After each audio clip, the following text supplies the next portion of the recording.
Welcome back. Now we get to put all the pieces together and play this full 3-chorus solo in C minor. All right, so let's go ahead and review the whole thing, make sure we're all on the same page here. The first chorus starts out with our favorite little lick, this slide, this time targeting the flat third of our chord, the E flat over our C chord. Okay, second lick.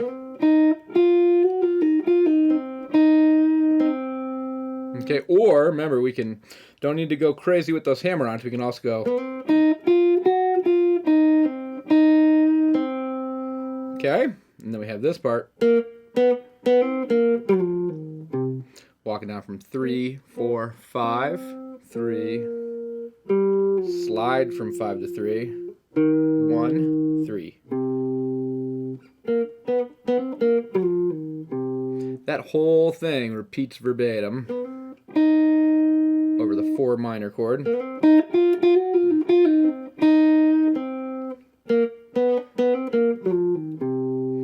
Now we get into the turnaround of the first chorus.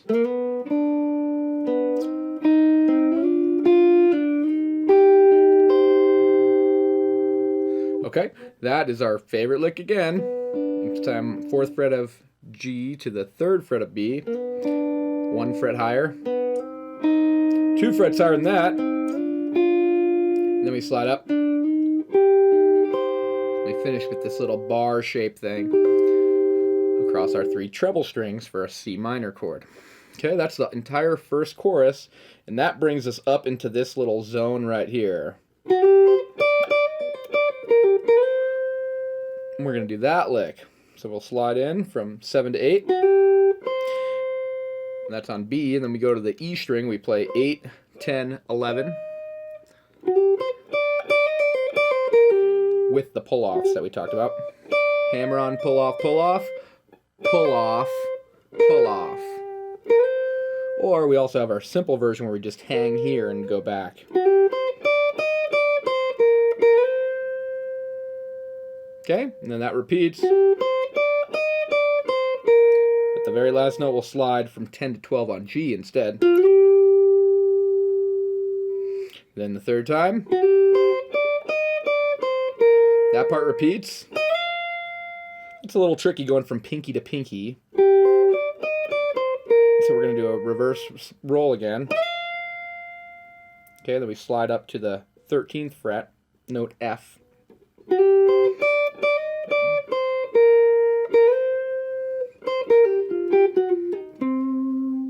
Okay.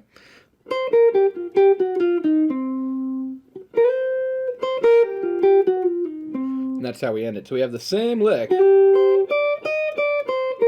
That part is the main part. First ending, slide up to 13 on B. Second ending, slide 10 to 12 on G. Third ending, we slide from 11 to 13 on high E. And the fourth ending, same as the first. We slide from 11 to 13 on B, and then we go that little backpedaling there, but otherwise it's just descending through the scale. That's just through our C minor pentatonic scale. On the 8th fret of high E, 11B, 8B, and 10G. Then we backtrack to the 8 of the B string, 8th fret of the B string. And we get that blues note going. 8, 11 on G, 10 on G, 8 on G, 10 on D. We resolve on our C note.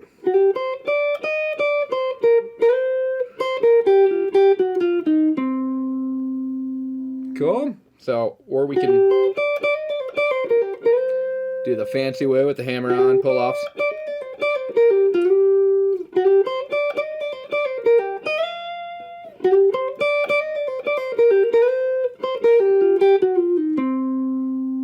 sounds kind of the same. No reason to do those hammer-ons if you're consistently like not getting them.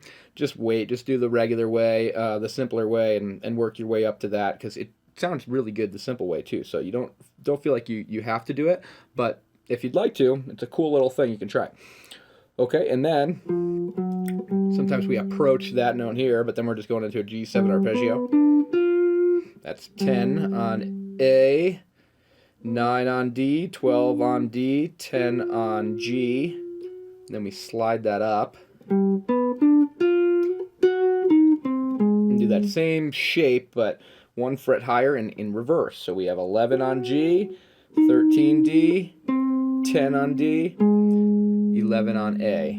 And then we go back to 10 on A and we do that same shape again, forward again. And then down 2 frets from there, slight bend, land here on the 10th fret of the D string, our C note again. And then we have this little turnaround in between licks here. This is before the next one comes in. We'll go. I'm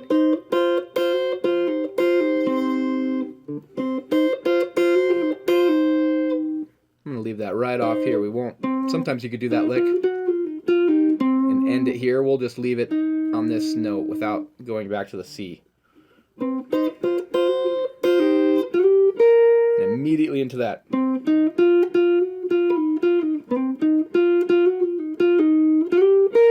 Do that if the pinch thing, maybe you've never done this hybrid picking before, so don't worry about that.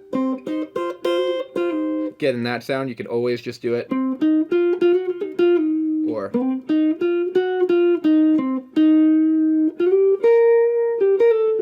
couple little variations there, but basically the main way is, and then right into our third chorus, which starts with a slide into the 12th fret of the G string, 11th fret of B, and we have that little part. Sounds cool, really easy to play. It's the same shape that we're using. Slide down, slide down. Use a different finger, but I'm kind of sliding down. I'm just actually going that finger instead.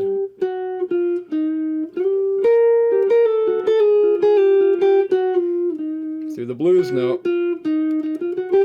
That's a really great little lick you can do, just those notes in a row.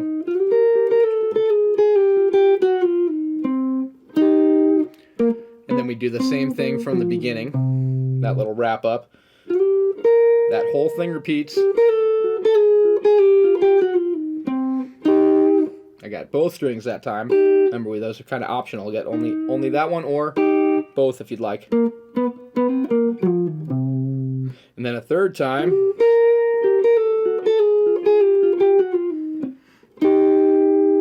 And then we do the same wrap-up lick that we did at the second chorus. And you could slide up to there, or just end here, end your solo, or you could just keep playing.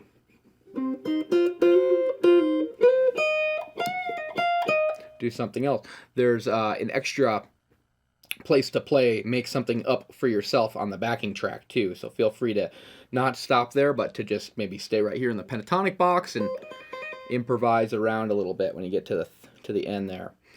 Okay, great. Well, I think we're ready to put it all together and play it with the backing track.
All right, great job. We've now learned a complete solo in a minor key for the blues. This one has 3 choruses. It's a pretty long solo, a lot of repeated material in it, so it's not too difficult, hopefully, but hopefully it's a nice challenge for you. And I look forward to seeing you in the next lesson where we will dive into some things like bends and some other techniques.